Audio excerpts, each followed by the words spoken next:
Welcome back, everybody, to the Low Budget LCS. My name is Les Force, back with you once again, joined with me. We've done this a few times this season. I've got Bear. How are we doing today? Good. We have to be. Is there going to be a vote for best duo? Because we're up there, I think.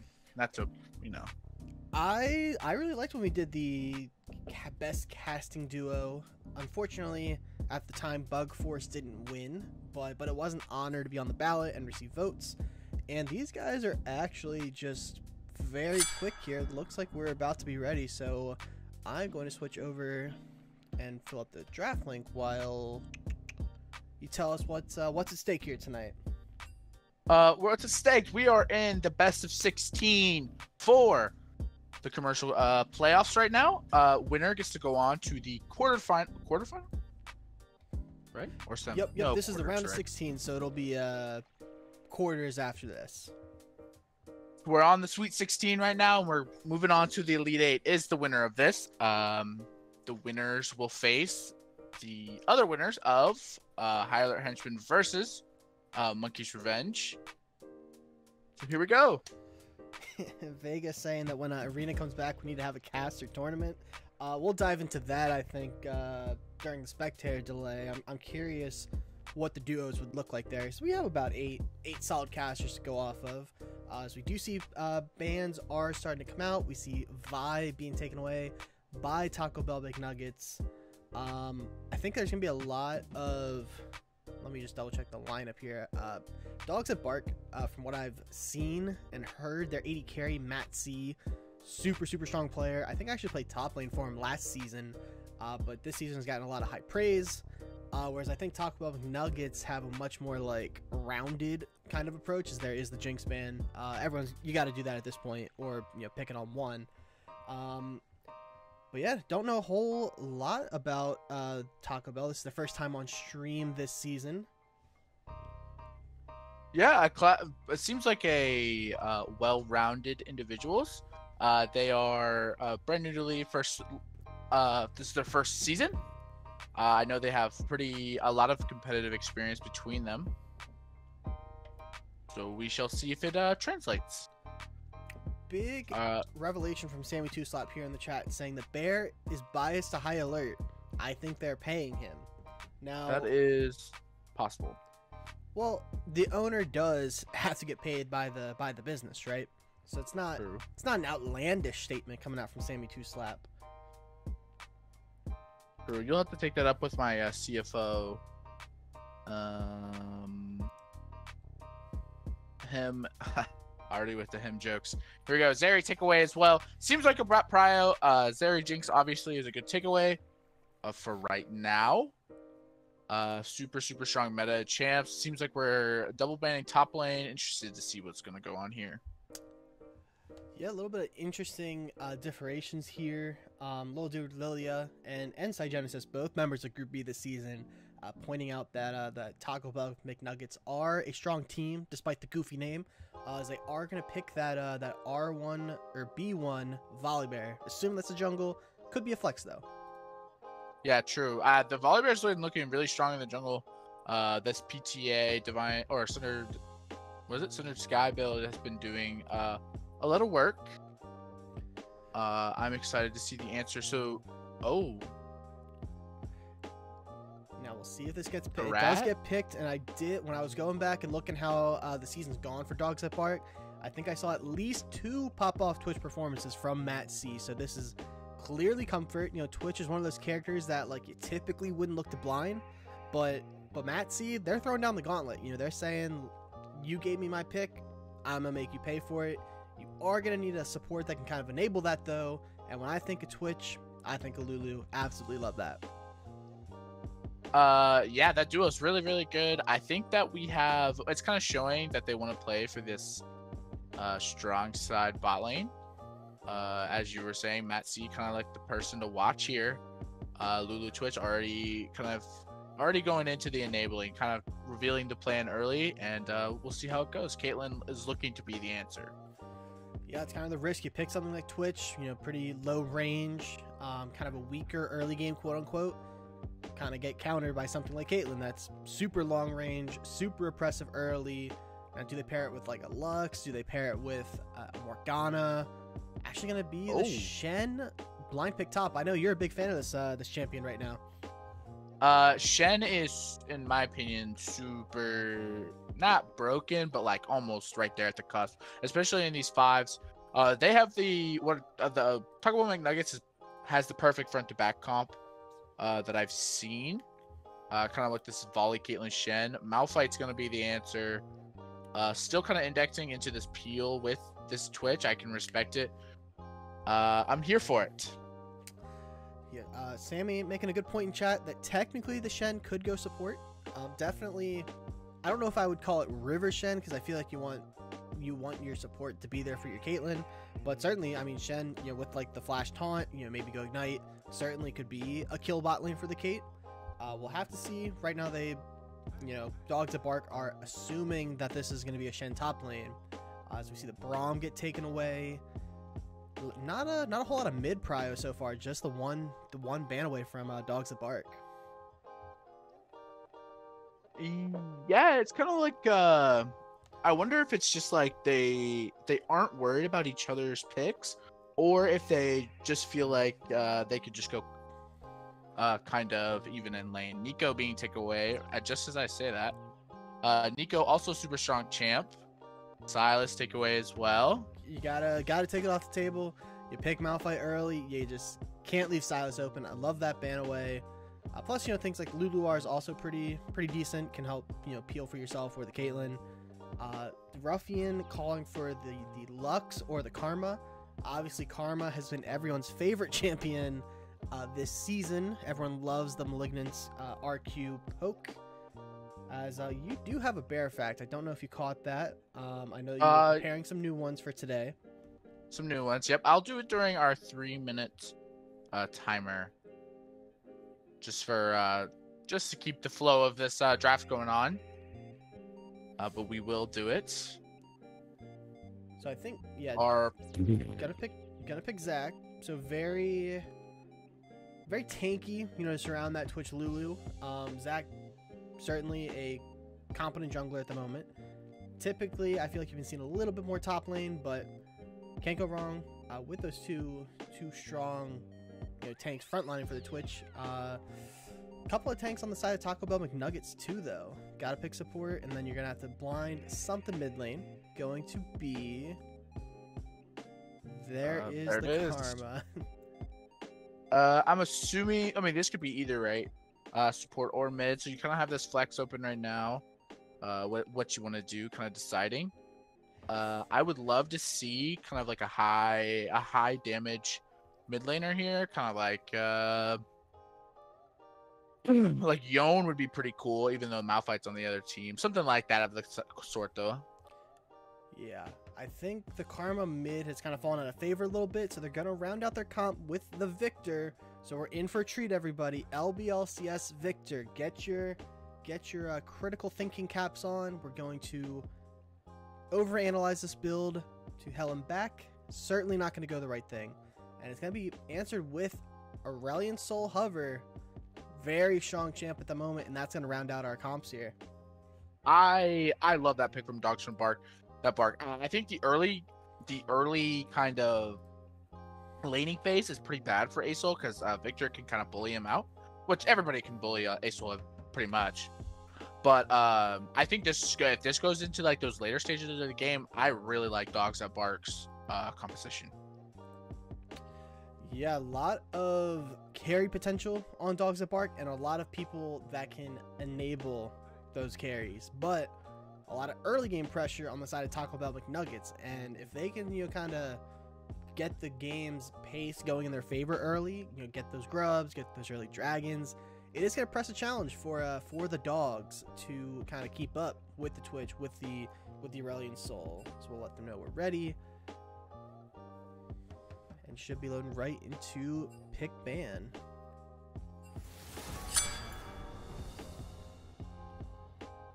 I'm conflicted about which comp I like better, because both drafted super well to like what they wanted to do. Obviously, Taco Bell McNuggets kind of looking for that front to back. That front to back engage, kind of fight whoever comes into the first, and then on the other side, Dr. Bark, dive comp, Twitch peel. I mean, both have I love both drafts, so I'm kind of conflicted on who I thought is gonna win this game right now, just based off of course, drafts. I am already ahead of you in the chat. I am setting up the predictions now as we speak, giving us 5 minutes. Taco Bell McNuggets on the blue side, which, again, I know I said I wasn't gonna question it, but I am a little like dangerously curious on what a Taco Bell McNugget is. And then on the red side, we do have Dogs That Bark. So I want to see some solid participation in the casino. Early money on the side of Dogs That Bark. I think I have to go with my predictions, which I have to go check of what I predicted. I think I predicted Taco Bell McNuggets. Let me double check this here. I did. So 2-0 Taco Bell McNuggets is what I predicted, and I will be riding that. All right, you heard it here first. Casters never know what they're talking about, so take that into consideration when you're making your bet. Bear did predict this to be a 2-0 series in favor of Taco Bell McNuggets. While we're kind of going over, these guys picking all their champions and stuff, just to, I guess, educate our audience on kind of where these teams sit in the playoffs. This is another matchup where it's a 2 seed from one group facing off against a 3 seed from another. Taco Bell Nuggets were the 2 seed in Group B. I was going back and looking, and I believe they lost to Naughty Sharks, and they lost to Star Surge Galaxy, who was the 1 seed in the group. So, other than that, they had a pretty strong season in Group B. And then Dogs That Bark, they kind of were in that middle-ish range. They did end up getting, I think, a tiebreaker over Skull Issues, but they were 3-3, had some good wins. There were some tough teams in Group A, though, for sure. Teams like the Canadian Beer Drinkers and the Naughty Dogs kind of come to mind. So, Dogs That Bark looking to maybe come in as a bit of an underdog, but certainly I think they're going to be able to hang around, hold their own. I agree. I think that we could see. I love the upsets. I love upsets runs. So if Dogs and Bark can take this, that would be fantastic. I love those. I love those kind of stories. I have picked those in most of my predictions. There's always a like this kind of like weird story that I've got going on. Between the choosing of 2 teams, so I choose the lower team that is unpredicted. So I'm here for it. If Dogs That Bark can prove me wrong, I'm always gonna be take it positively. So yeah, we've seen it countless times in the LBLCS. It doesn't matter where you're seeded going into playoffs. I mean, sure, it's nice to like have that 1 seed have the really good regular season, but ultimately it comes down to playoffs. Every single series is a championship. It's either you win or you go home, right? And so it doesn't necessarily matter if Dogs That Bark are technically coming in as the lower seed, because they are just as formidable. All it takes is being hot on that day, and you can upset anybody in playoffs. I think back to teams like Flash for Damage when they won Econ. They were the 4 seed in their group. Or I'm trying to think, there was one season in Financial where the 2 teams that made championships were the wild cards. Like, anything can happen. So it really just comes down to who's more prepared and kind of who has the upper hand on that given day. There is, of course, the experience factor, which I do think Taco Bell McNuggets, I believe that they have the experience playing around in some other leagues. I believe we have some Blue Otter members on the left side. Dogs That Bark did play in LBLCS last season, but I think they were like just on the cusp of making playoffs, and they didn't quite sneak in. So they're a little bit first chance at playoff action here, and I am really excited as it looks like chat is putting a decent amount of schmeckles on the line. Definitely not going to complain seeing 32,000 being thrown around. True, I agree. So 2 things. I agree with your take of the experience. I'm hoping that Dogs and Bark can put up a good show here today versus some of these BOL guys. Just kind of show that the LBL is better, of course. But the another thing I have beef with you now is that you didn't mention the high alert 13 seed winning the championship. which is like, it's okay. I understand, but Well, and I mean, it also just goes back to the fact that I like predicted the deep playoff run for High Alert in that series or that season. I was just thinking off the top of my head of like the low seeds, but yes, High Alert 13? 13 was That's pretty pretty low. It low. was pretty low. And it was a historic run. You guys took down a lot of big orgs along the way, but that is neither here nor there, as we have about a minute left on the spectator delay, and I think you still have a bear fact to cash in. Yeah, I do have a bear fact cash in. So this is for Loki, of course, my support. For the High Alert Hijinks. So this bear fact is I have still no idea what I was gonna say. So my bear fact, I will do one about me because that's pretty much all I got. My favorite, we'll do my favorite league champion and highest mastery is Yasuo, and then second highest is Gangplank, which is falling into the more of the my favorite champion. There you go.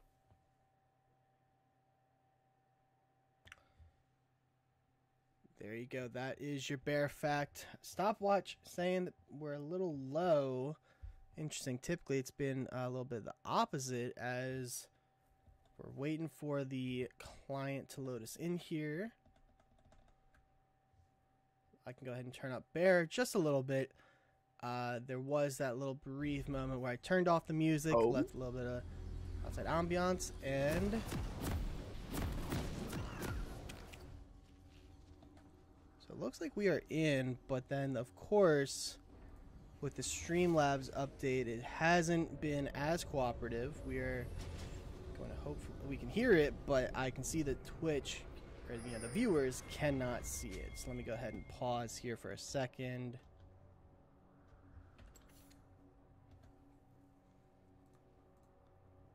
Nice and reliable.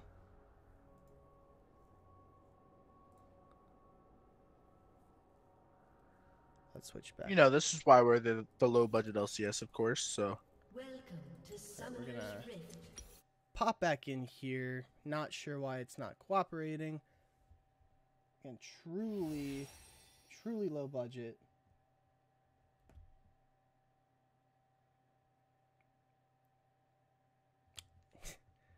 Let's see here. Load back in. We'll get there, folks. In my pause state, I'll talk about the skin. So who won the skin game? Let's take a look here. There's a prestige Volibear skin. That's High Noon Victor. Let's see some blank ones here, kind of like this default ASOL. I'm gonna say Taco Bell McNuggets took the skin game over with the prestige skin. 2 prestige skins, I think, with prestige Caitlyn as well. Versus some default skins, which no hate, but just not as good as prestige skins.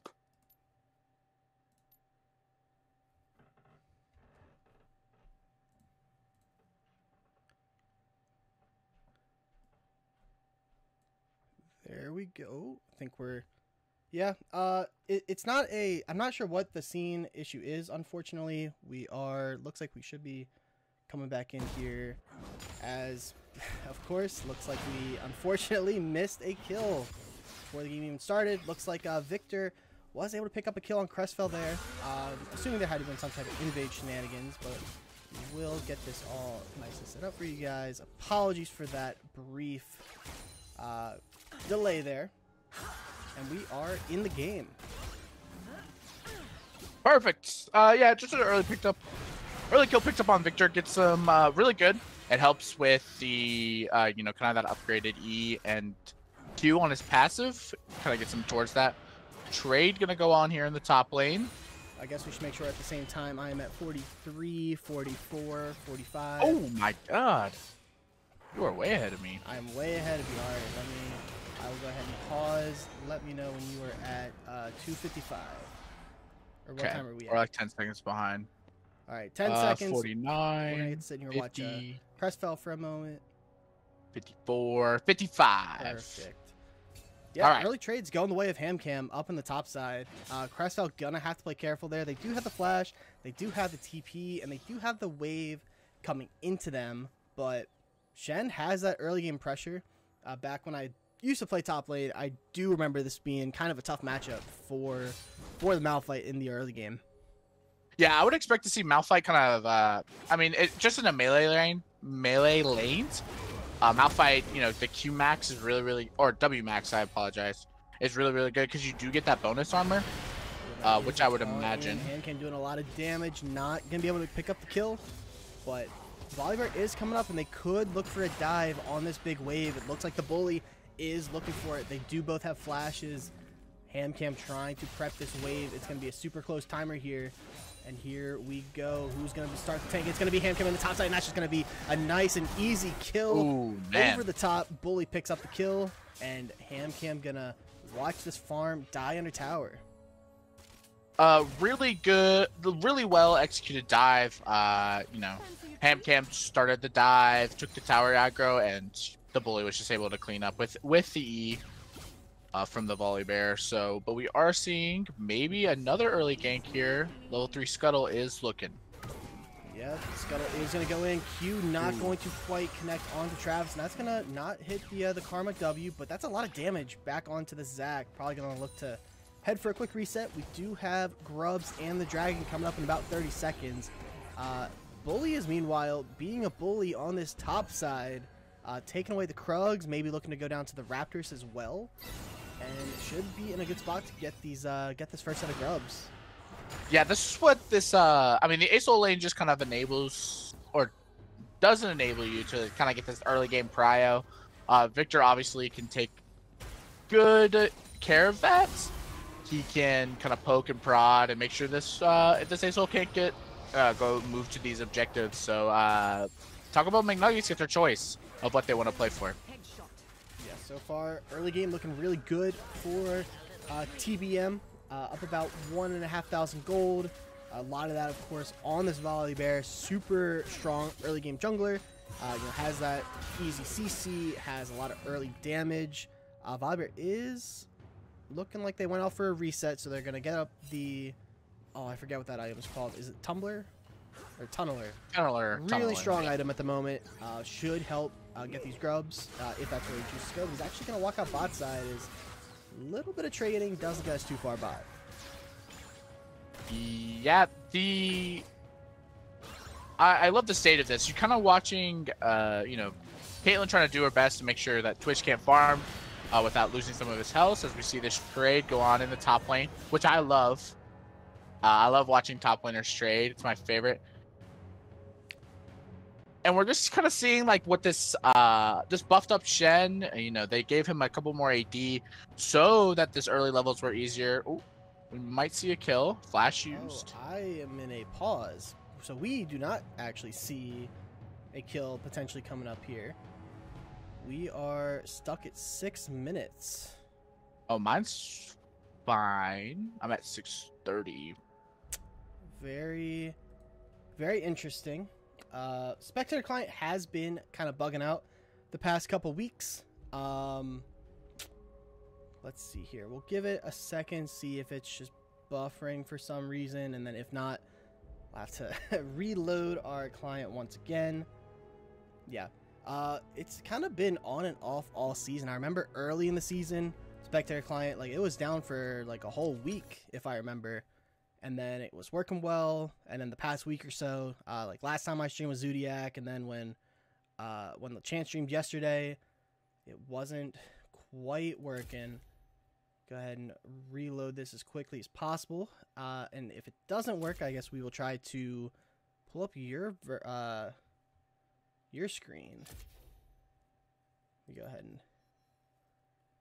can't even skip the waiting for stats. We're gonna quickly reload the client. The amazing game we play is run by the most perfect company possible. And in Riot Games, you know, the small indie company, they try their best. They only have probably a couple $1 million for their budget. So we'll try here. I'm I'm having no problems right now, chat. So if anything happens, we'll just kind of spectate my screen, and you guys can watch the amazing color change happen of what is my contrast in colors. If it comes down to that, of course. Hopefully Les can get back in here.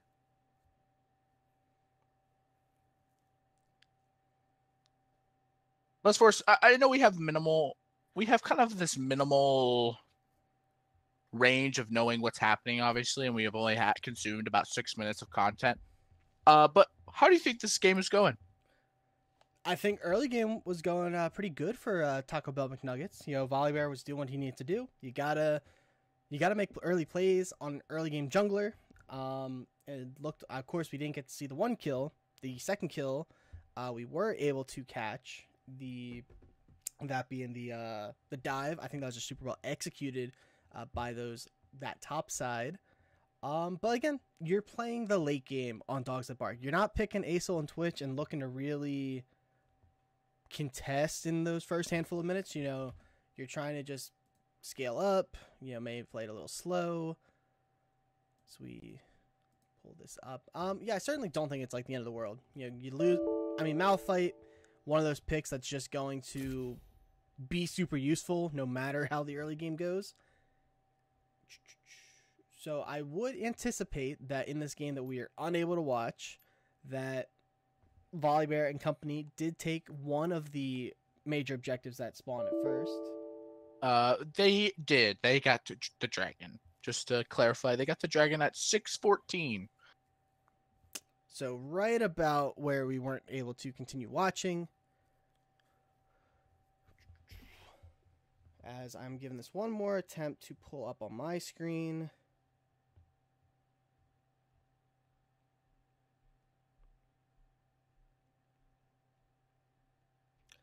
And if this does not work, we're going to watch Bear's very gross, color contrasted POV of the game. Low quality, high colors. You guys will love it, I promise.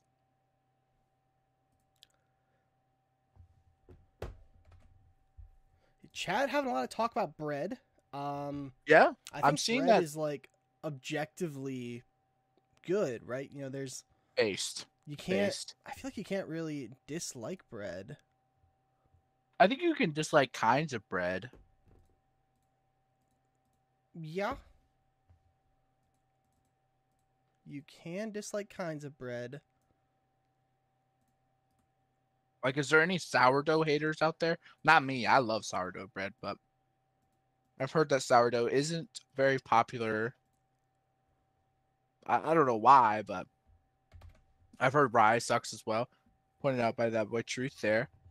But like, if you come down to like, like bread has so many out because there's like bagels and croissants and I don't know, sourdough bread's up there for me.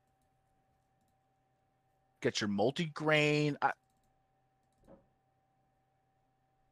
This is what we've stooped to, is talking about bread. Sounds like there's a lot of talk about someone's bread in particular in chat. I believe that's a member of Team Backflip. They are giving praise to their bread. Thank you, Jay Mellons, for sea whispers in my ear. Baguettes as well, little dear Lilia. Of course, baguettes are also fantastic, but they do sometimes hurt my mouth. So I am now stuck on a black screen that I actually can't get out of on the League client. It is just not letting me taskbar close it. This has got to be a first for me. Let's see. I guess let me go ahead and see if we can pull up your POV here. We are going to workshop on the fly. You know, our scenes aren't prepared for such a scenario, but in desperate times, we will make this work.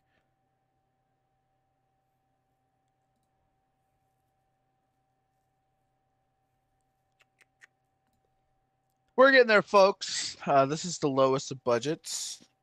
The Yeah, absolute pinnacle of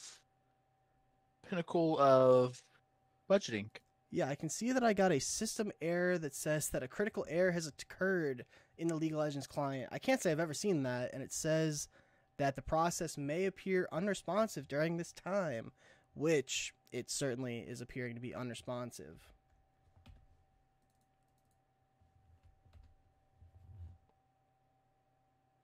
Bread making can be fun. I've heard it's a very like it's a hobby that takes a lot of energy, but the reward again, if you make good bread, can be quite the scene. I'm just playing around the other screen, setting up a scene so that we can potentially watch Bear stream here.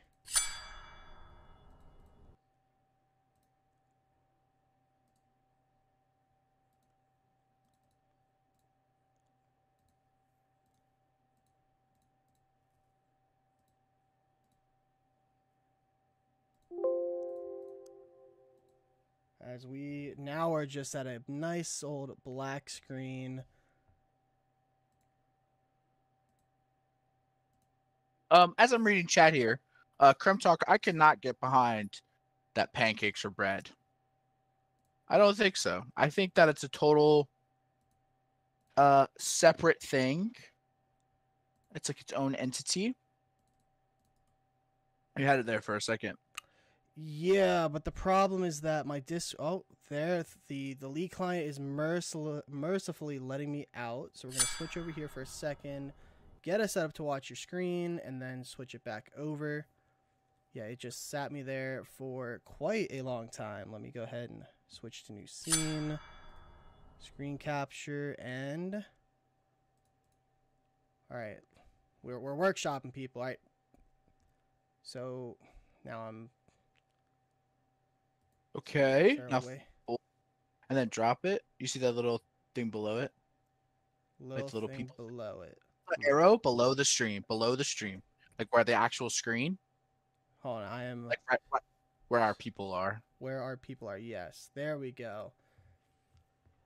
All right, so we can see the game potentially. Again, this is the lowest of budgets. We can hear it. We can see it. We haven't missed too much.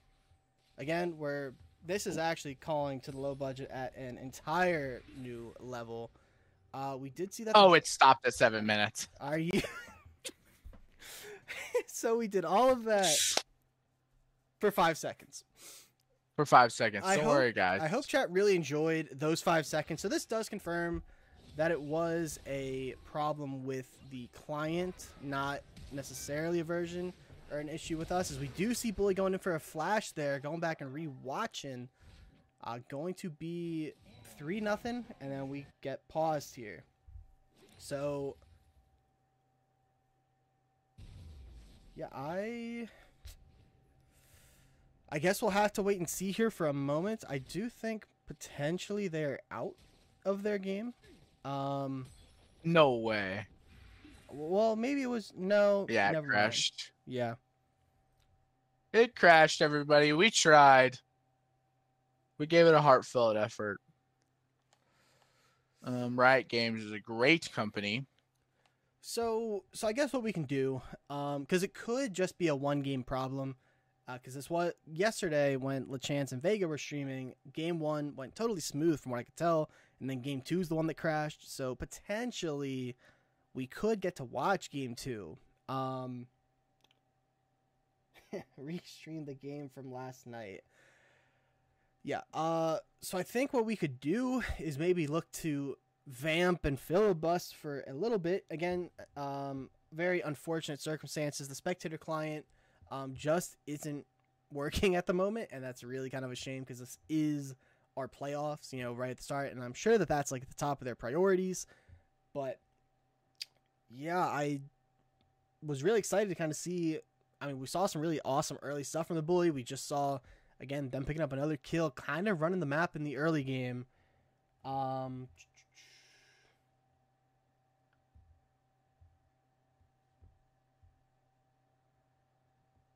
I just to kind of filibuster a little bit. This is a breakfast sausage rolled up into a pancake, a hot dog.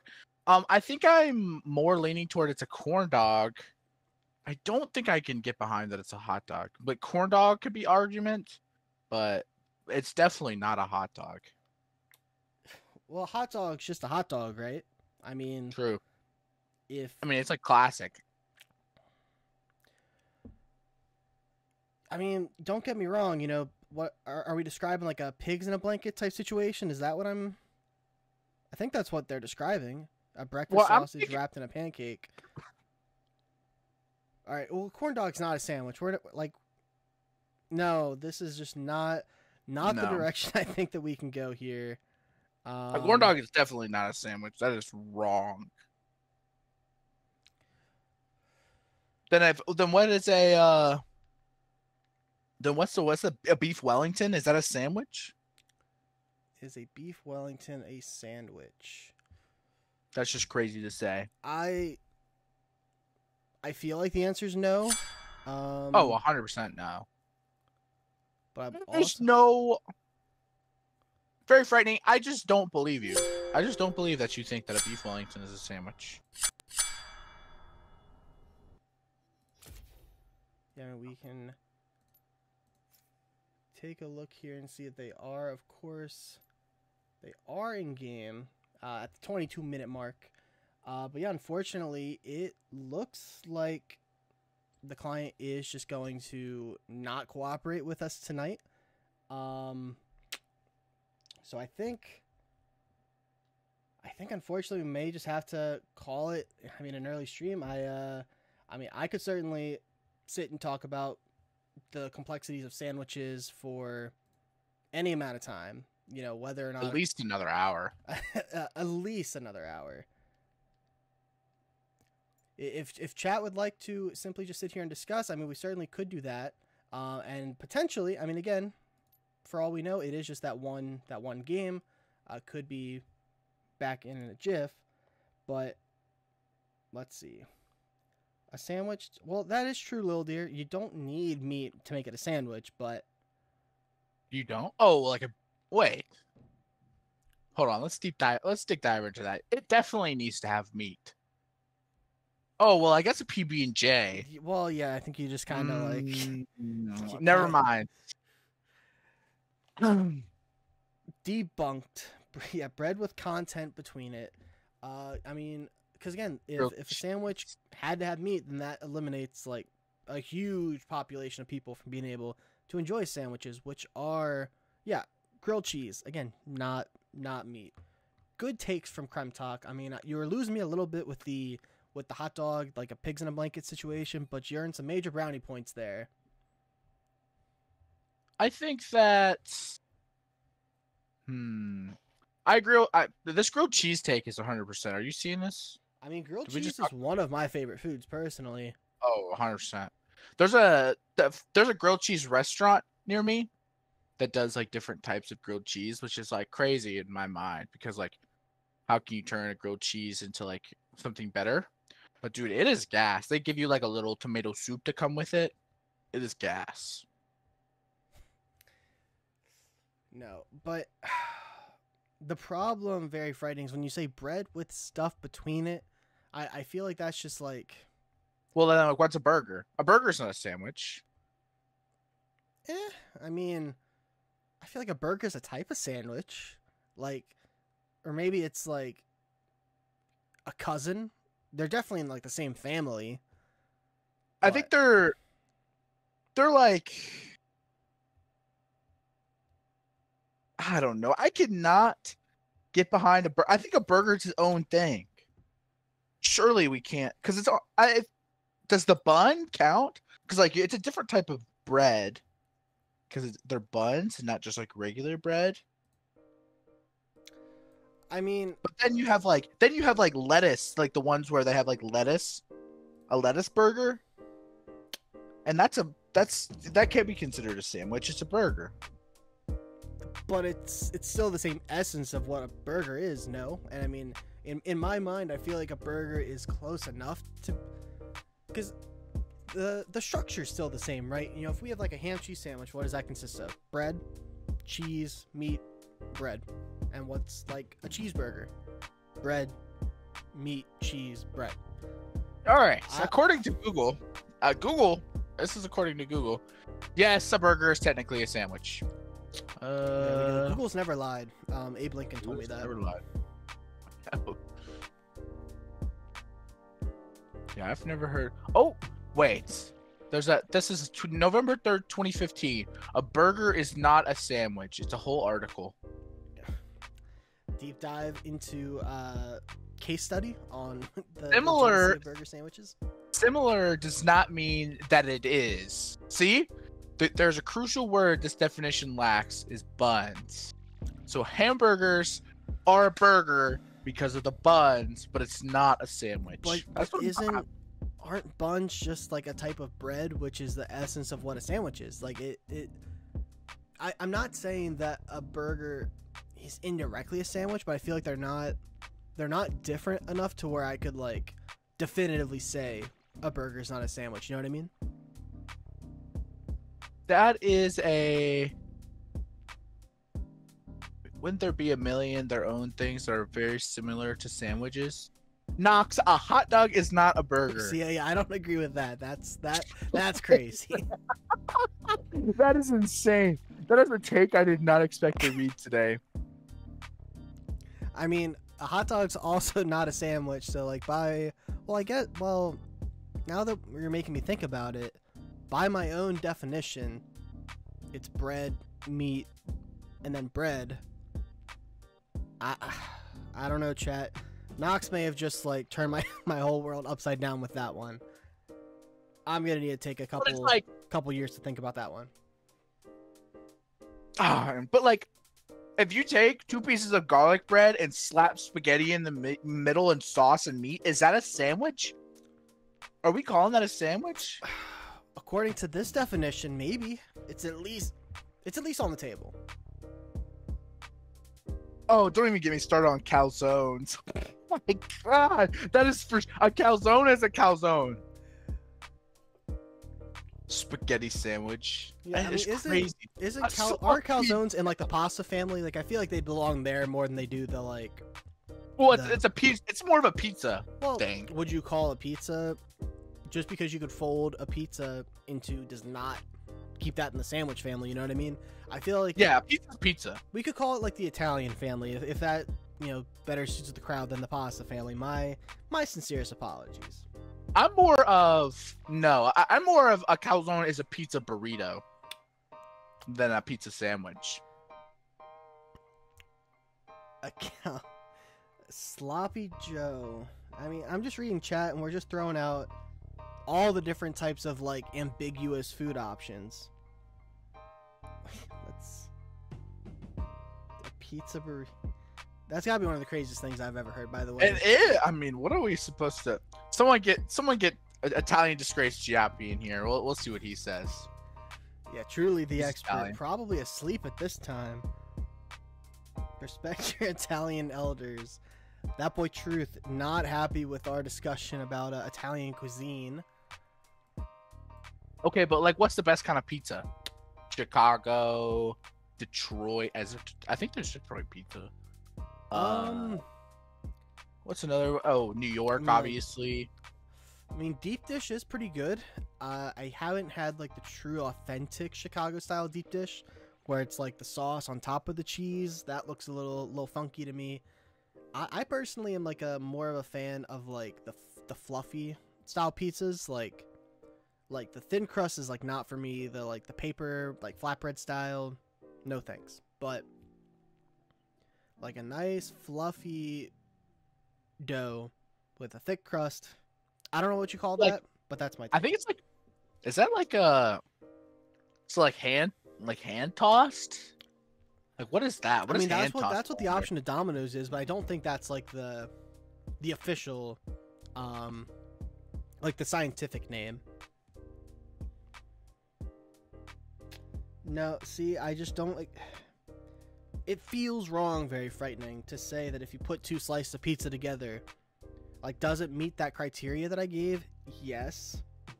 Does that It feel is not awful? making a pizza sandwich. Just because you put something together and there's bread or dough on top of it does not make it a sandwich. I didn't expect to come on this cast tonight and have this like very philosophical debate, right? Sicilian, I don't know what screaming Sicilian is, but I am a big fan of Sicilian pizza. But the catch is like some places do it so well, and then some places just completely drop the ball with Sicilian. And so it's like, I don't think I've ever had Sicilian pizza. do you know what it is? No. So it's like the thick square slices. Like, I don't know how else. Okay.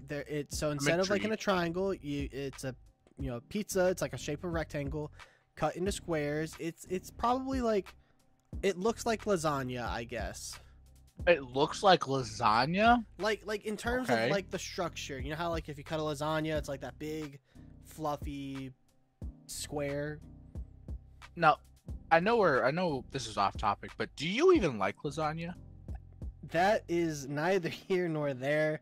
The answer to that question is no, but I am familiar. I am familiar enough to know what it is. And so I'm going to have to send you a quick photo of what Sicilian pizza looks like, just so we're on the same page. And now what you're going to do is you're going to like start this whole thing with chat about food takes, and it's going to be like a really bad rabbit hole, I think. Oh my gosh, that looks insane.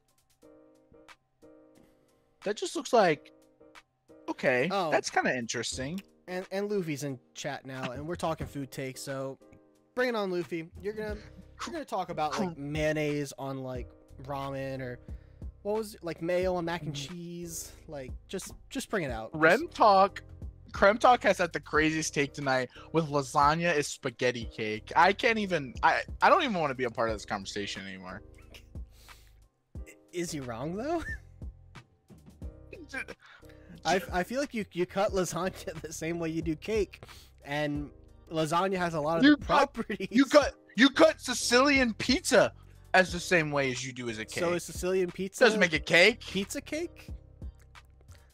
I mean, like a circle pizza's pizza pie. Like I'm saying, there's some creative licensing on the table. Okay, but where do we put pizza cake? Or what is it? Pizza cookie cake that you cut into a pizza like thing? Like where do we put that? Sorry, repeat that question. Like cookie cakes? Like a cookie cake? Yeah. Is that a pizza? Is that just a pizza? Because you cut it like a pizza. It's a cookie, but it's also a cake. But you cut it like a pizza. I'm gonna wait and hear chat's opinion. I need their help on this one, as it does actually look like we're out of game number 1. So we're going to see if I can get into game 2, and we're gonna give this another shot. Good job, chat. We filled the void. Cookie cake is a cookie, but you cut it like a pizza.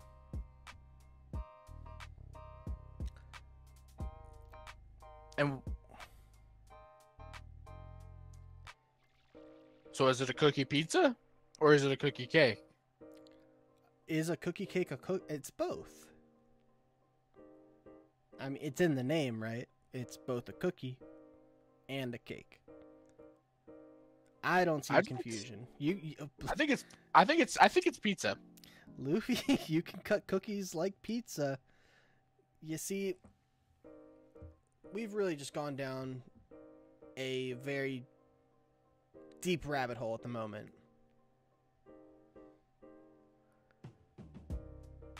As I'm just waiting, it seems like these guys are talking about what side they're wanting for game number 2. I won't spoil until we get in. But all I want to say to a comment real quick, Alicio pal, you said you got it more like a pie than a pizza. And what is pizza? Pizza pie. Oh my gosh, we've come full circle. We've come full circle. All right, Luffy, that's the worst thing that anyone has ever typed in the low budget LCS Twitch chat. All I'm saying is that if you replaced eggs with mayo, the brownies go hard. That is why. Why did you pin that? That is the worst. It deserves to be pinned. That deserves to be pinned. I can't stop you, but I will just visibly. Maybe with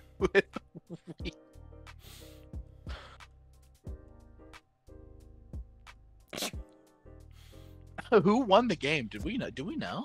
We do know. I was gonna wait until we get into the lobby. I did ask them to lob me an invite when they've created it. I don't see. I'm looking at the tournament codes. I don't see. Actually, I guess I could look to try and join them. Well, actually, of course, perfect timing. There is the invite. True artists are never loved until they are gone. That is the most ridiculous thing I've ever seen. Luffy is famous for bad food takes. All right, Bullet. We do not need. Don't agree with him. I'm gonna plead the fifth. Don't agree with him. I'm going to. He's not in here. I'm gonna sit this one out. Again, my food takes. Nobody's gonna like those. Never. We're gonna dislike Luffy's takes even more. So, do you like smoothies? I can't say that I've like ever gone on my way to have one. Like. So, like a fruit smoothie? No, like, it's where are we probably not. Like I probably not. Yeah. Yeah, see, him, the guy, is the only person who would not roast me into oblivion with a food take competition. Because we both got ridiculously roasted the one time we tried to have a civil conversation about food takes. We were booed off the stage. That's because you guys are ridiculous. How similar is jambalaya to chili? It's the most ridiculous comment I've ever seen. For the record, chat, that was not my comment. So it's very, very important to distinguish that wasn't me. As we can see, we are sticking on the same sides. I do believe that Taco Bell McNuggets did win game number 1. So up 1-0. Dogs with bark, and I have to wait. Taco Bell. Yeah, Taco Bell McNuggets won. The Victor game won. The Victor team. Yes, I believe so. Because Dogs that bark informed what side they were sticking on. So we're sticking on the same sides. Dogs that bark saying it wasn't a side problem. It was something that happened between minute 6 and thereafter. Yes, Bullet. It was the Kate team. Just to highlight Luffy's combat, because I have never agreed more, is I hope when I pass I am buried in a vat of gumbo. I could not agree more. It's 19-2.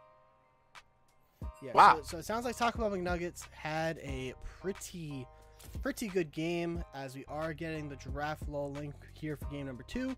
So I will switch us over to the pick and ban, which was my favorite part of game number 1. I agree. I'm right there with you. Thankfully, these guys, Dogs That Bark, knew how much of a struggle we had in game number 1, so they decided to keep it easy on the streamer, stay on the same side. So shout out to them for that. As I guess we didn't get to watch the game, right? But in those 7 minutes that we got to watch, do you feel like there's anything that Dogs That Bark need to take off the table here? You think they got to adapt the draft strategy a bit based on those 7 minutes, or go ahead. Nope, go ahead. Oh, I was gonna say that I don't know how. Obviously, we don't know how the game was. I don't have anything to go off of, but I'm assuming that the volley bear was a problem. So I'm probably looking at that. Volley bear super strong, kind of hard to deal with. So maybe look towards that, getting rid of that.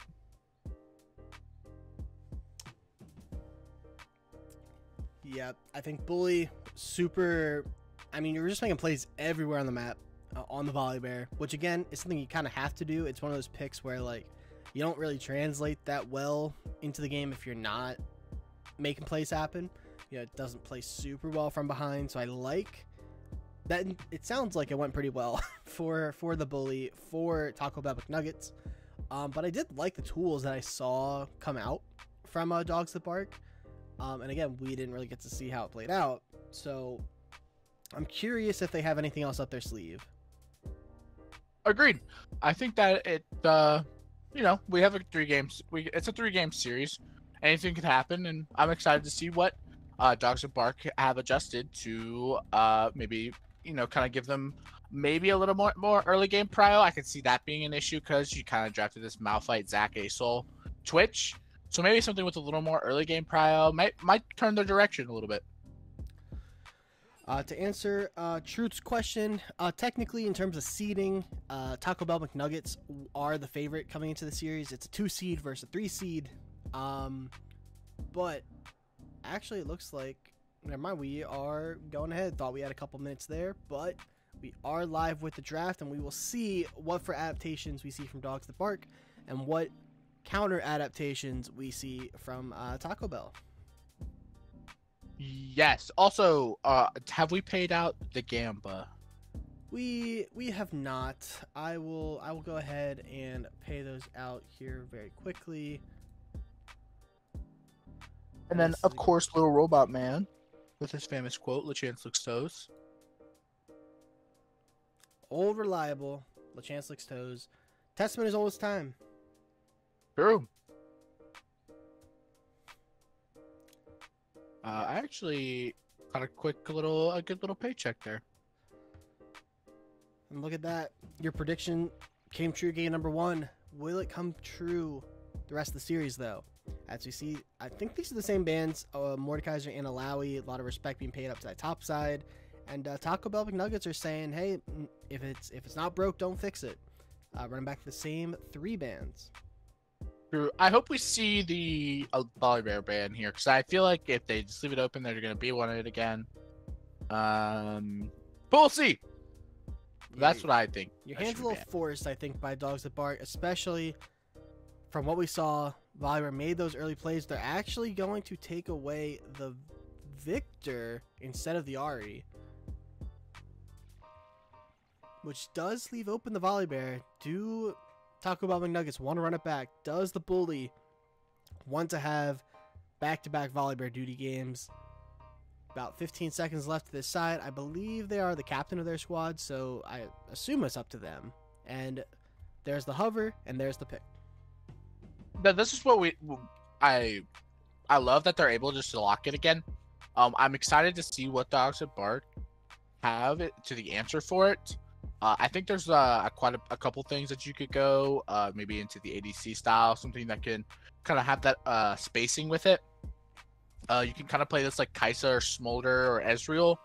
I really like. I don't know what champions they play. Lucian also a really good one. I'm hoping we see maybe Milio here. Yeah, I mean, Milio is super easy kind of answer into the Volibear. Volibear charges at you with the Q, and you just punt the ball in the face. Renata could also be, I think, a good pick for a very similar process. You throw out the Q, throw Volibear away. I would assume it's going to be either support or jungle here, and it's going to be the Nami. I think Nami's fine too. Classic Lucian Nami, early game aggression. Different scene than we saw with Twitch Lulu. Yeah, it's kind of like this early game aggression. They kind of, I guess, took my advice with, what I said. I didn't even think that. But I do like this. We get to get a lane we can play through early. Nami's super good with the Lucian, of course. I'm excited. Ari is going to be an answer. Didn't ban it away, banned the Victor instead. So they said, okay, well, I want to play it. So we're going for it. I love the pick. I love the confidence. Yeah, Ari's one of those mid laners that is just really blindable at the moment. Has the ability to shove out waves, has the ability to roam to the objectives on either side. And we see the Caitlyn just pick back up again. Has that range advantage bot lane. But yeah, I think Ari, especially once you get like that Malignance, pretty gold efficient item, you really kind of become an issue in that like mid game spot, which kind of compensates nicely for when Caitlyn kind of dips a little bit, as we see the Shen takeaway this time. Yeah, I really like We're kind of looking at. I hope they go kind of like this front to back comp because Shen is like really really good into this. Kind of help keep Lucian alive. Maybe take there's like a skirmishing either mid laner or jungler. Karma gonna be taken away. Yeah, chat with a lot of good suggestions here. Technically, Ari could be going support, could be going jungle, and it was really quite, I guess, overzealous of us to assume that that was going to be heading into the mid lane. So I guess we'll reserve on that one for a later date. True. I like the Xin Zhao takeaway. I think it's a really good pairing with Shen and the solution. I think that I'm trying to think like maybe we ban out the Lux here, kind of like that good pairing with Caitlyn. It's what I could imagine. Bot lane, it looks like it's actually, well, I say that's probably top, but Camille support was running rampant there for a while. We're not sure if McNuggets play Camille support, but I think at this point, Camille's kind of gone back to her home in the top lane. We saw the Karma was picked up last game. That gets banned away as well. And you have to assume we see jungle come out here for Dogs That Bark. Well, I guess. I mean, either way, you're picking counter. Could be Shen jungle. Could be a Nami. I mean, Nami 80 carry. Everything's on the table. 5 smite. I don't know why nobody's tried that. Kidlat. I mean, how could you ever contest an objective? And that's going to be a Jace, which we're assuming is mid lane. I really like that pick. I think that Jace and Shen can pair very well together. I really like that.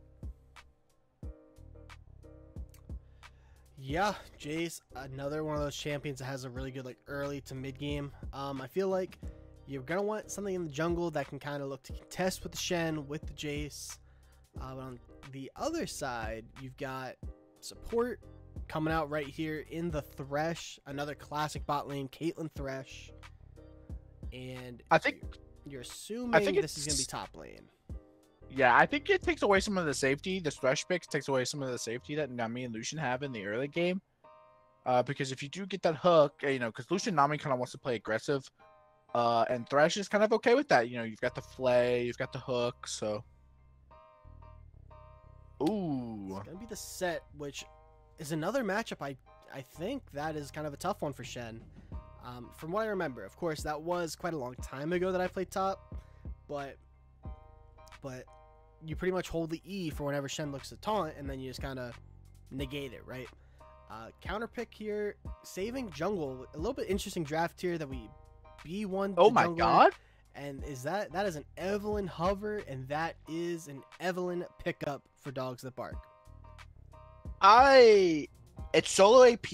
It's kind of like I don't even know. It's solo AP, so I actually don't hate it. I hope level 3 Scuttle will be able to kind of do something here with it. I think he can get, if he gets ahead with like a 1, maybe gets lucky with 2 kills early, he could really look to kind of snowball the game out of control.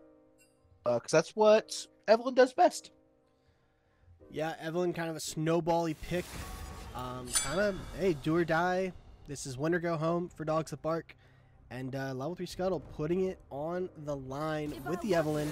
A lot of early game pressure. They kind of go with a different approach on the side of Dogs That Bark this time, whereas like last game it was get to the late game with our Twitch, with our ASOL, and this time it's much more of like we want to take the fight to our opponents and kind of play for ourselves. So I like the ideological change up here. Yeah, you talk about kind of like a team's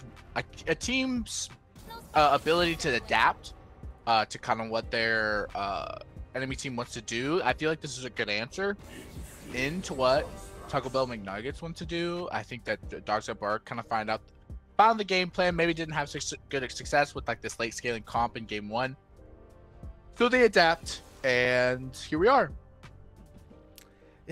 Well, in chat we have a special visitor, Clutch FG, better known as Bungleberry Finn, tuning in at 3:30 in the morning in Italy, saying the pasta and wine is still good. Buggle, I gotta ask why.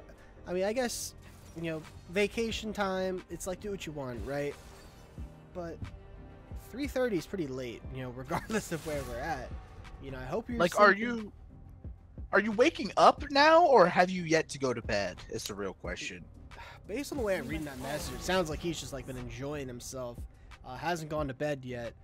Hopefully Bogle is enjoying Italy. Great place, I've heard. 3:30 is the best time to enjoy pasta and wine. PM or AM, little dear?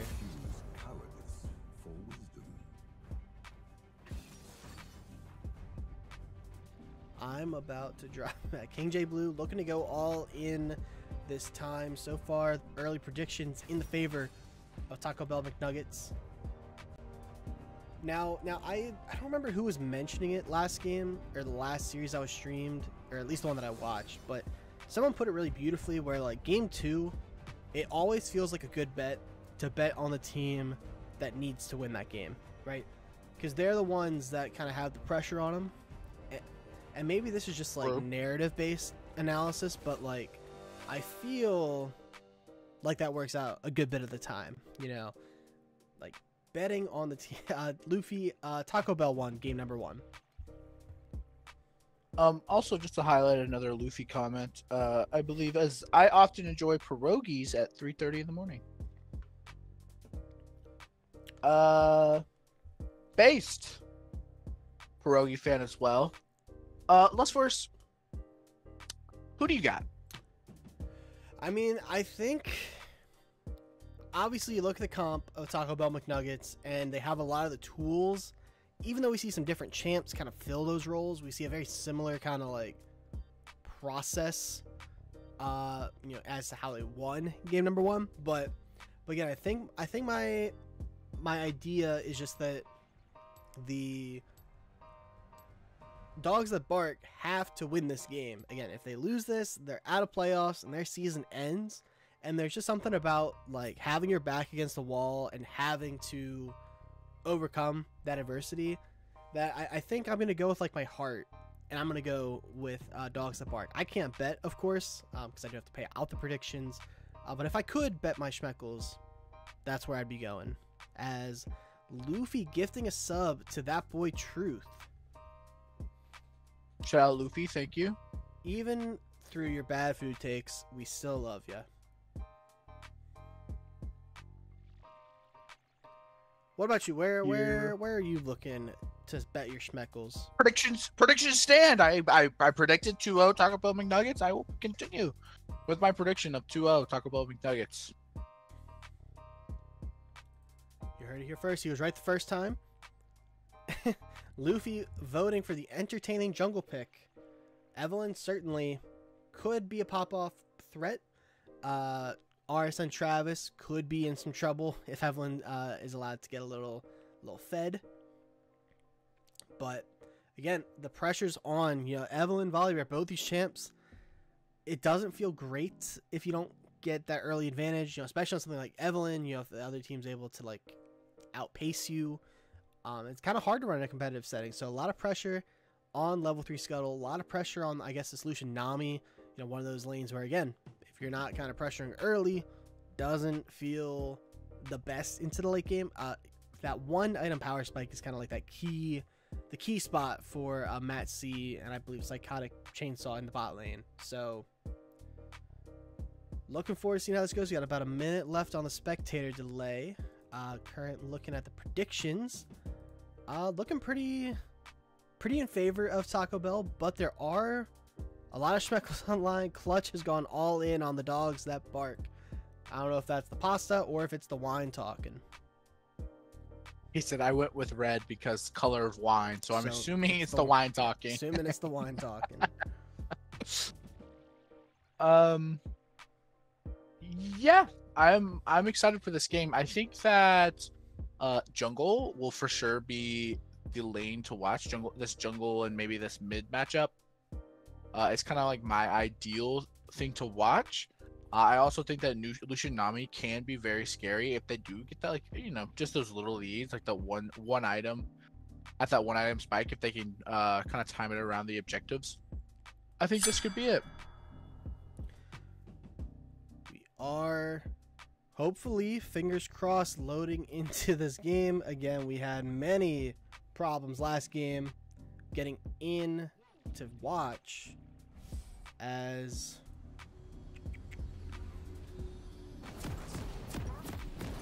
once again we're seeing the same thing we saw last game, where the stream can, or they can hear it but they can't see it, so just gotta immediately look to just jump right back in. Hopefully we're not missing anything too crazy. As beautiful screen capture.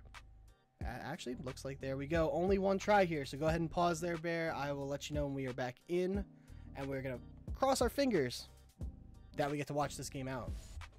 All right, I am at 3, 4, 5, 6, 7. Where are we at? Wait, where? What are like seconds? Like 3, Yes. 7. All right, Oh, okay. 13, Lord. 14, 15. I'm at 39, so we'll wait. Alright, so you'll have to hang out for a bit. I'm gonna go ahead and turn off the time controls as we see. Oh, this looks like we're in for a treat. All 5 members walking out onto this bot side. There will likely be some bloodshed.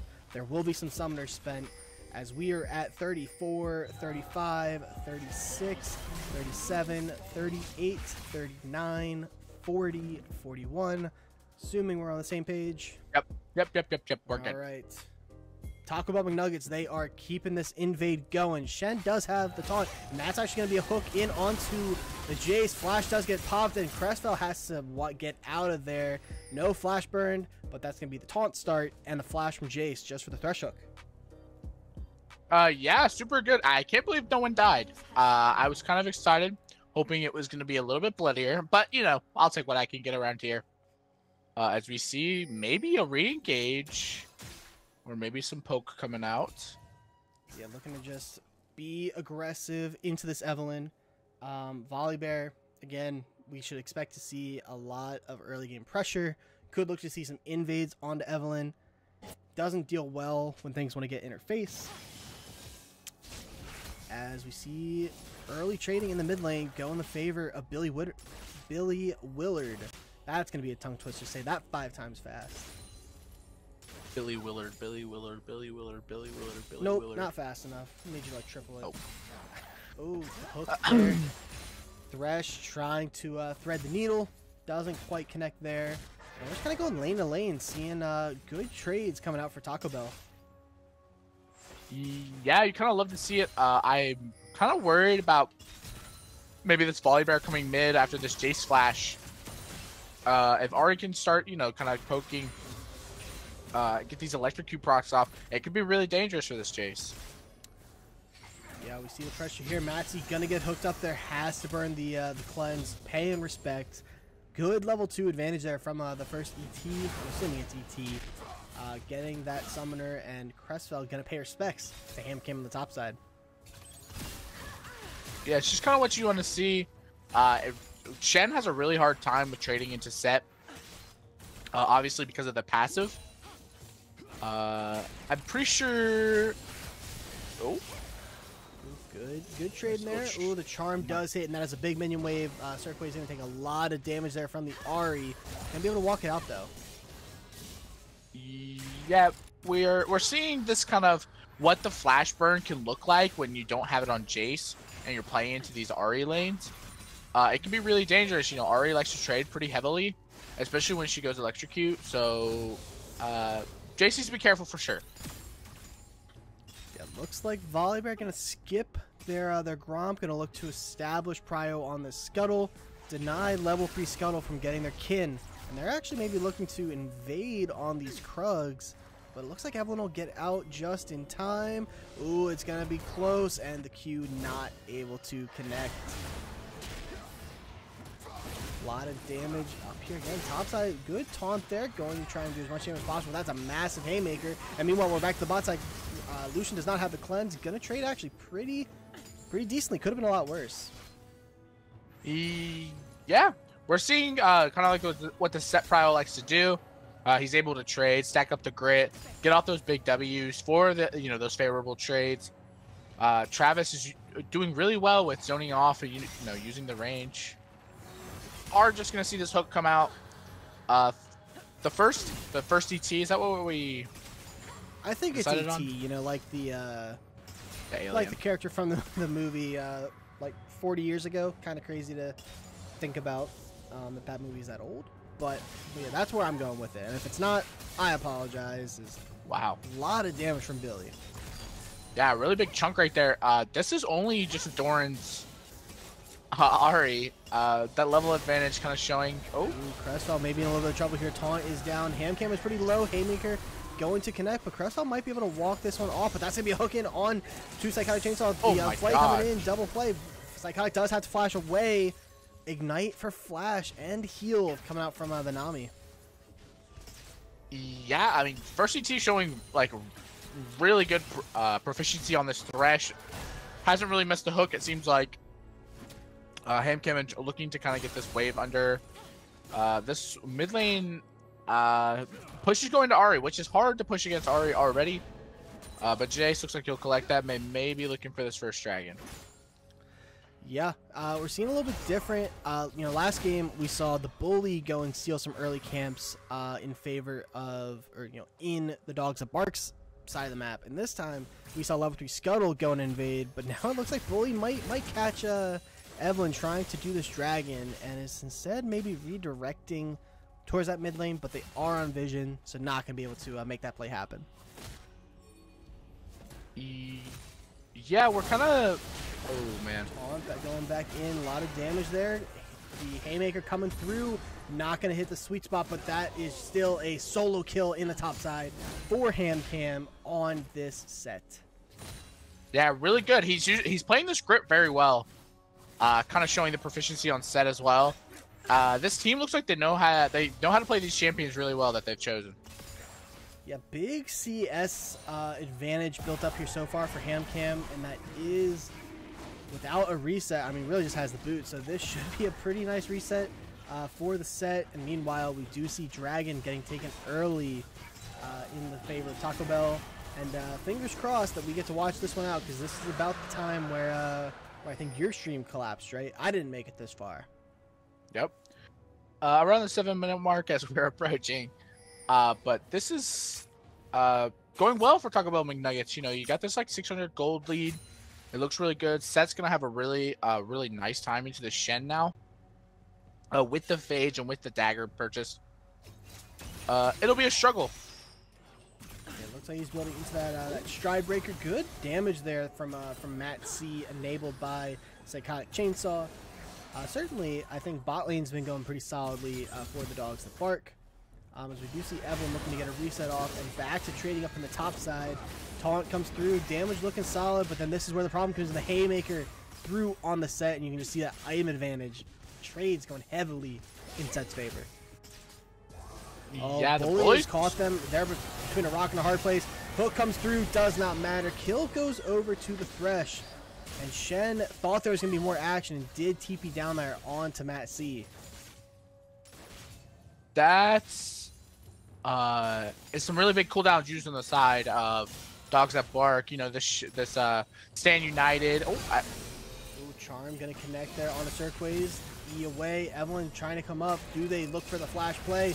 A lot of damage there, and that's a flash from Cirquaze. Gonna force the flash out from Billy. Ultimately, just gonna be a trade of flashes. Nothing further. Yeah, kind of looking. Jace will get this wave under. Ari will miss it. No teleport. Gonna be available. Matt C's just looking kind of to get this in. Maybe get a payday here. He's got about 900 gold in the pocket. This is going okay. I'm not gonna. We're only down about. About 2k gold, which is not the end of the world. Still can be comebackable. But yeah, I think this isn't going terrible. Yeah, it's about 2,000 gold, but the majority of that, I would have to assume, is up in that top side right now. So everywhere else in the map is probably feeling okay. And I think Crestfell is just gonna, they're still gonna be valuable. They're gonna have the R's, they're gonna have the Stand Uniteds, the massive W's, as level 3 Scuttle looking for a play here. Do Taco Bell McNuggets know that they're here? That is the question. They're playing respectful for it. Yeah, I wonder if he gets Solemn Vision, and that's just kind of why they're playing like this. Yeah, very heads-up play from Taco Bell McNuggets, though. Yeah, 2 level advantage up on the top side. Things certainly going well for HamCam, as we haven't actually seen any grubs taking. Good culling coming out from Matt C, just looking to proc that first strike and take a plate for good measure. Yeah, kind of looking to... You know, he's farming well, Matt C is. 82 farm right now, kind of farming pretty well. Oh? Seen a little bit of a trading going on. I would love to see them maybe take it back and spend some of this gold. Kind of keep the pressure up. He's around 1,500 gold right now. But level 3 Scuttle is around. They are going to clear this ward in this tri-bush. Maybe to look to give level 3 Scuttle a better advantage. Yeah, we haven't been able to see the Evelyn make plays. Charm going to hit up onto a minion.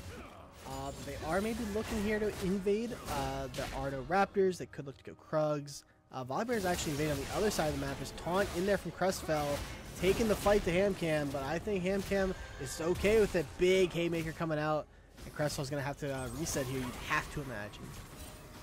The Bully might not be giving him a chance. We're going to be seeing plays on multiple sides of the map. Bully just going to go in with the R and just kill Crestfell under their tower. No teleports. That's going to be a lot of minions lost there. Yeah, the Bully is, you know, his pacing is very well. He's taking all these camps. You know, took the big Krug right there as Evelyn's headed up for it. Yeah, Evelyn sees, and Evelyn can do nothing to stop it, as it looks like that might just be a turret completely taken. 3 plates going down for the set, and this guy's going to be a problem. Yeah, I mean, these guys look, they're looking great. They're playing great League of Legends right now. Oh. Colin coming out there. Matt's trying to do as much damage, and Travis does get quite low. Not in kill range, though, as looks like that's probably going to be the end of that play bot. Actually, Cirquays has snuck down here by the Krugs. They might be looking here. Oh, and they're going to stop the reset. Good body block there on the Thresh. They have the Stand United, so they're looking for a play here. They're trying to get the wave in, but that's going to be a TP in from Set, and now Jace is stuck in a bad spot. Stridebreaker coming through, massive pullback there. Stand United coming through, and that's going to be an art over the top by the Set. Nami gets super low, has to fire and flash away. They do go down, and Matzi is able to pick up a kill on the backside. Cirquays is trying to run away. HamCam is now stuck between everybody, and that's going to be killed over to the Evelyn. 2 for 1 so far in the favor of Dogs That Bark, and they're showing signs of life here. Showing signs of life. Matzi getting out. There kind of has this Kraken build going on as well. Hopefully we'll be able to deal with this Volibear later while it's running at them. I think this is, you know, this is going really well. Jace is close to a spike with the, what I'm assuming is Eclipse. People are farming well. This Evelyn, it's doing the Evelyn thing, kind of showing up where she's not expected. Invade, big charm there, but a big bubble in return. A lot of damage already taken off this Nami here. They're just going to continue Crestfell's here. This deal, but yeah, this is a 5v3. Bully's going to have to be careful. It does have the flash. Do they need to pop it to get out? Big hook there from the first ET. That's going to be a charm in onto Matt C. That does get cleansed. And the HamCam is here. They do have the flash. They don't have the R, but they can look to wreak havoc here with that Stridebreaker. As it looks like we're going to be seeing a little dance here over this dragon. They are pinched. Bully going in. Look at Set on that backside. That's a massive pushing everybody, and the Dogs That Bark are falling one by one. First ET able to get away. Crestfell able to fall, and that is I believe 4-1 in the favor of Taco Bell McNuggets. This is that was really good for them. That sets them into a pace to kind of go and take this Rift Herald as well. I think it's Rift Herald in my. We will have Rift come up about 25 seconds. Yep. All of our talk about sandwiches in game number 1, Taco Bell McNuggets found themselves creating a sandwich on the Rift, Set on the top side, the meat and the cheese in this example being the Dogs That Bark in the middle, and then you had all the reinforcements on the bot side. Bully goes down, but you take that every day of the week if you are the jungler of Taco Bell. As Rift is on the table, we see Thresh roaming up, maybe looking to make a play here onto Cirquaze. He is gonna get spotted. Kind of Good has the pushback flash there, and he is able to dodge the hook. Really well played there. Oh my gosh. We're seeing the set damage come out. Oh, maybe I stopped back here. Okay. There's some signs of life still. The first CT is gonna walk down. Dash should be used. Bully's here. Matsy gonna have to be careful, and that's gonna be a good tidal wave coming through. Someone's gonna have to block this. Kadar is gonna hit up onto Matsy, and Psychotic Chainsaw's trying to feel as much as they can. Bubble not gonna hit. Evelyn is coming down. Do they look to go for the assassination? They are gonna get the Trimal into the Bully, and he is getting super low. That is gonna be a flash away, and TP coming through onto the Ahri. No kills.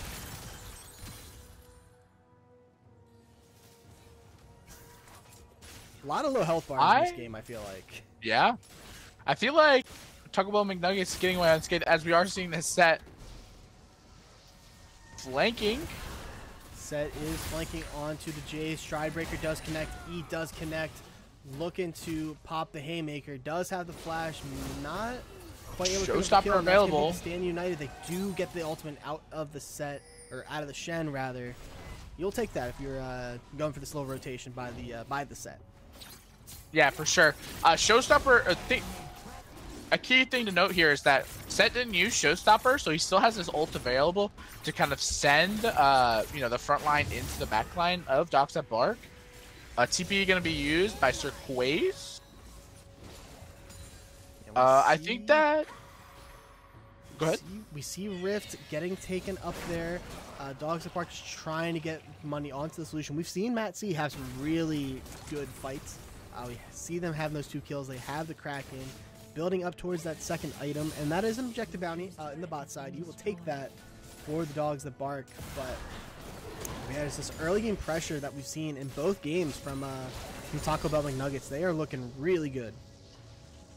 Yeah, I mean, Evelyn still has the ability to kind of one-shot the backline if she can get onto this Ahri or this Caitlyn in these flank situations. Really good trade there. But you love to see your bot lane is going to come towards mid, kind of give you a little bit more safety. Jace going to be able to push some wave side lanes. It's kind of the ideal for him, even though, I mean, he's not that far behind. So I think this is kind of where you want your Jace to be. Set's going to come match. Shen's staying up in the top lane, has TP available. No Stand United quite yet. Yeah, no Stand United. No objectives on the map for about another minute and a half, so potentially going to see a bit of a lull. Shen just trying to collect the farm, as we do see Massey looking to go in. Hook doesn't hit, and Tidal Wave is forced out there. Volibear just running up with Q. Good denial there, and that should be back up before Dragon. Yeah, you love to see this pressure going out. I love the match from the Bully here. They don't know that level 3 Scuttle's here, I don't believe, so... are going to see this Rift Herald used onto the bot tower. Yeah, it should just be a take here. Don't think Cirquaze has much to say about it. And it looks like Set's actually going to drive Rift towards the mid lane. Maybe Tokyo drifting it towards that mid turret. You can't quite tell. Holy not going to quite connect. He's coming. I don't think he can turn it quite around, but that's going to be knocked into illusion. He's looking for the flash play, but he is actually going to R level 3 Scuttle back out, and that is not going to be a kill. Hamcam getting super low, and despite how did no one die? Yeah, I don't know how Lucian survived that. I don't know how Set survived that.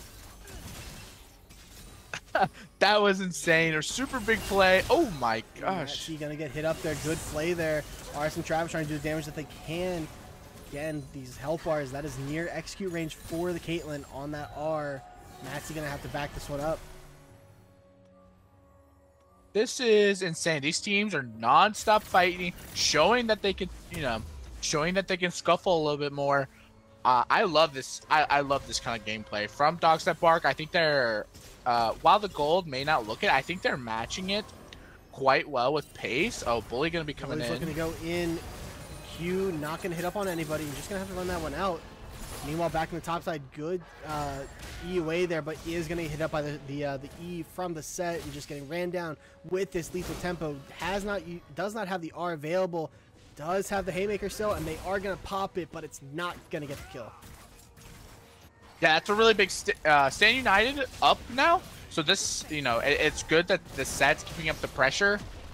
Keeps Shen top lane, and I think that the 4v4 definitely goes over to the side of Taco Bell McNuggets right now. So I actually love to see this play. Yeah, it's such a hard spot if you're Crestfeld. If you TP down to your team, set is going to take so much on the top side. And I think that Taco Bell know that, and so they're playing this slowly.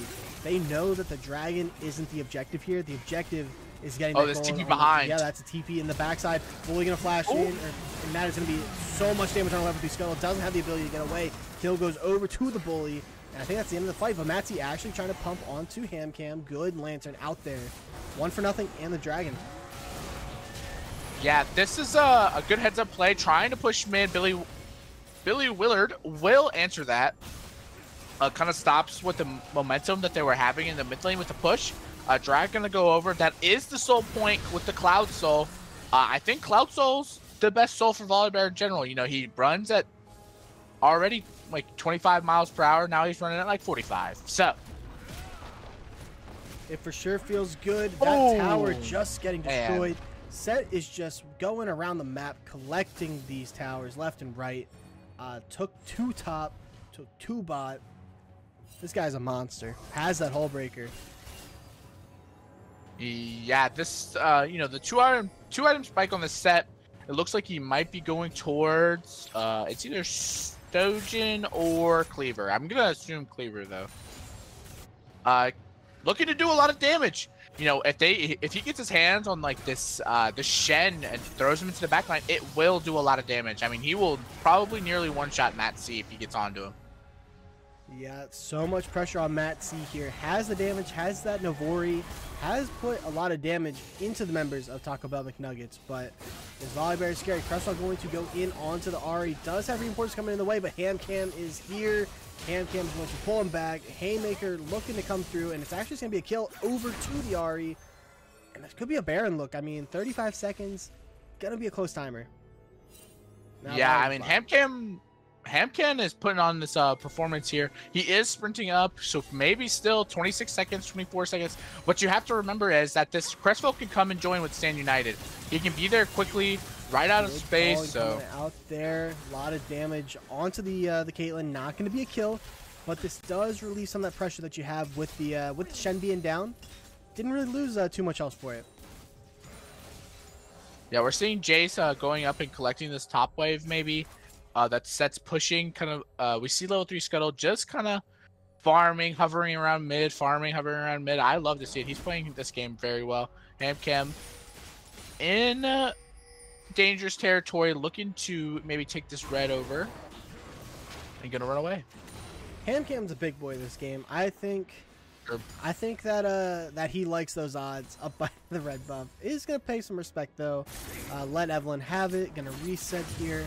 Does have about 1100 in pocket. Could be sitting on a full item here. Actually gonna change their mind. Not reset. One thing you love to see when you're set, this is me, maybe this is just me personally, but I think it's like a key thing, as you might see a Scuffle go down. No. Is when you have these assassin-like champions.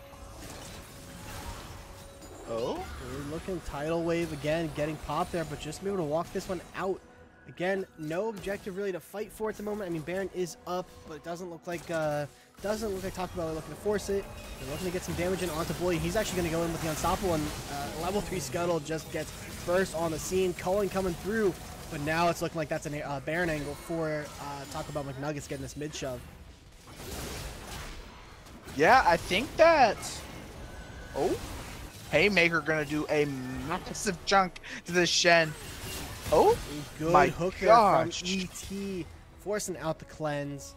Not going to go for the Baron, but still an overall 1 fight for Taco Bell. Yeah, this is a really good position to be in as your Taco Bell McNuggets. I'll try to get it out now, but the one thing that I'm kind of waiting to see if a fight will break out before I finish my point. It's such it's how it always goes. You try and give a thought, and it just next thing you see is just Shen and Set slapping each other topside. Exactly. The so to note, what I was trying to finish is that when you're playing against these high burst champions like Jace, Set, and Lucian, or Jace, Evelyn, and Lucian, you love to play Set because you can stack the grit so quickly. And once you have full grit, I mean, that's like a whole health bar that can be taken out. Yeah, that's why we've seen things like the mathematically correct set be so strong in the past. Billy Wood looking to dash in, pops the R, trying to get the charm. Not quite going to connect, but it is mid-turret down. Hamcam again, just pressuring Crestall. Taunt does come in, and they're looking to 2v1 him up here in the top side. He does have that almost max grit. Massive damage, and that's just going to be a kill onto the Shen. 1v2, Hamcam does not care. This is a performance put it on about Hamcam.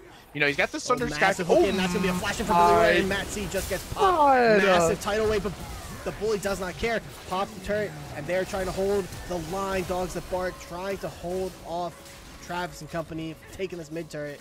But that's 2 more kills over to Taco Bell McNuggets, and this dragon is on the table. This is Soul Point. Yeah, with this set continuously pushing top lane, it's going to be so hard for Crestfeld to answer. It looks like they're just going to give it over. I don't think there's anything you can do if you're on the side of Dogs that bark. No, that's going to be the Soul over to Taco Bell. Cloud Soul's going to feel really good on this Ari, on this Volibear, on this set. We have seen, I mean, the movement slows with the Stride Breaker coming through from set is already a problem, and now you add that movement speed on top of it. This guy's going to cause wreck some havoc here in this next team fight, I'd have to imagine. I couldn't imagine. What do you think his base movement speed is? Let's take a look. My goodness, it's almost 500. That was going to be my guess, actually. It was going to be almost 500. So. That's without the Q bonus movement speed towards enemies. Yeah. So he is going to be, you know, picking up the pace, you know, running the 500 meter. Are going to see this kind of heavy trade go out. Crestfeld just going to back up. Yeah, Clutch, Buggle making a good point in chat. The Bully really has, I mean, again, we didn't see much of game number 1, but I feel like Bully has just been making the right plays every time. Good. Oh my Haymaker, and that wasn't even with that much grit. Almost just one-shot the Jace. Volley has just done the right things at the right times, and you never get credit as the jungler, but I think it's important that we recognize the good plays they've been making. Level 3 Scuttle looking up top. 2v1 back here in the bot lane. Hamcam looking to pop them. Haymaker comes through, nearly kills the Shed. Actually, knock him in the tower. He does have to R away with the Showstopper. Surprise going to get pop flash in from Hamcam, and he just 1v2s him. Oh, the flash away from Thresh, and he's going to actually hit the hook after the fact that they were going in with the R. So much damage, and now he's actually already getting popped. Matsy looking to go all in with the flash. They're trying to pump here the first ET. Oh, Bully going back in with the R, but they're just going to run away immediately. But they got to go deal with this set bot lane. Shen cannot hold this guy. Inhib goes down. Okay, a couple things to note. Level 3 Scuttle getting to the point. He hit Billy Wood with the charm, got the bonus damage from the E. Pretty much one-shot him. I don't know what the damage coming in was. That an absolute fucking problem, Less Force. Yeah, I mean, we've seen 2v1s go in the favor of the set, and I just don't. It's creating such a like lose-lose almost for Dogs that Bark. You know, do you send the entire brigade to go deal with this set on the top side? But if you do that, you're risking giving up the Baron. So it's like they gotta find a way. It's like at that perfect opportunity to kill the set before an objective. We do have Baron up. We have Elder coming up in about 3 minutes. And you guys are going to have to make a choice here in a couple minutes on how they're going to proceed.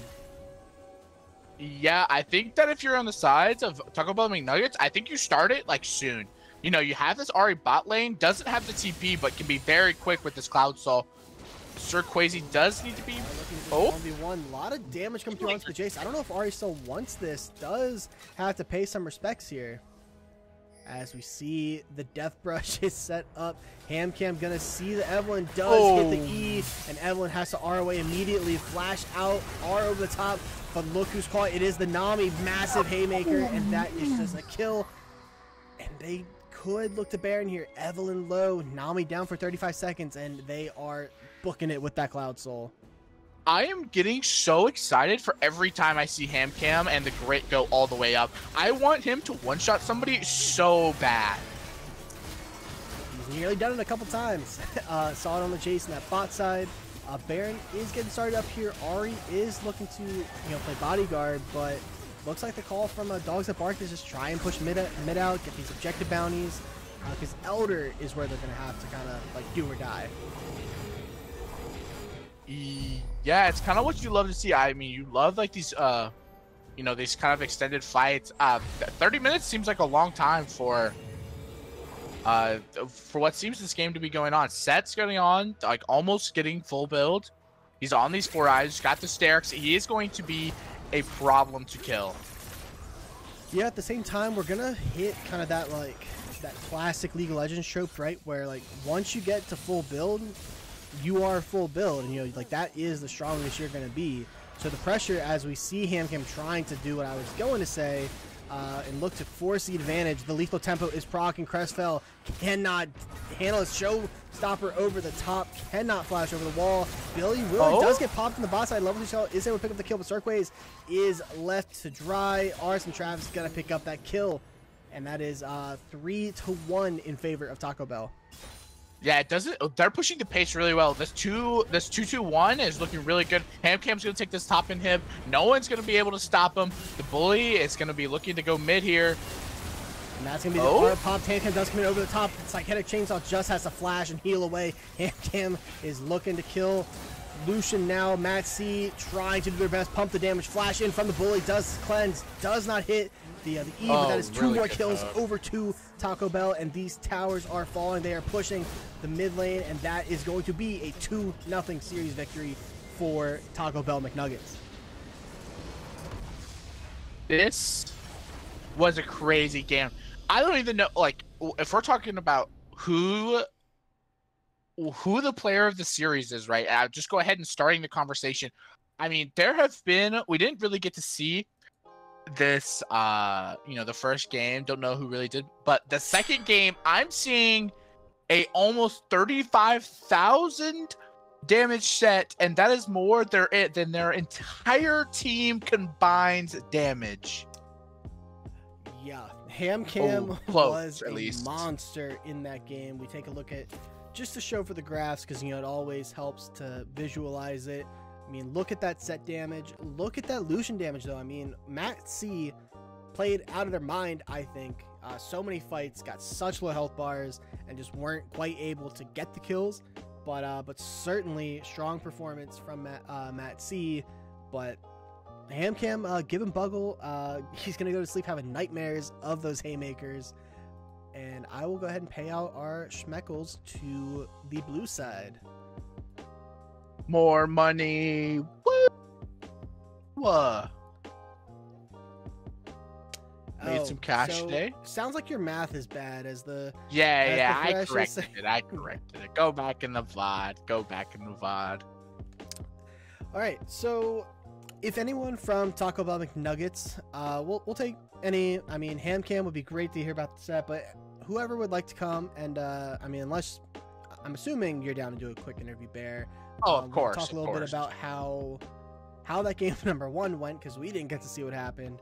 And yeah, so if you're interested and you're a member of Taco Bell McNuggets, send a representative to community. I will pull you up and we will chat a little bit about the series.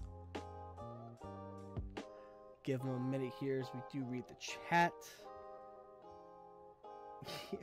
Luffy back down to 0 points.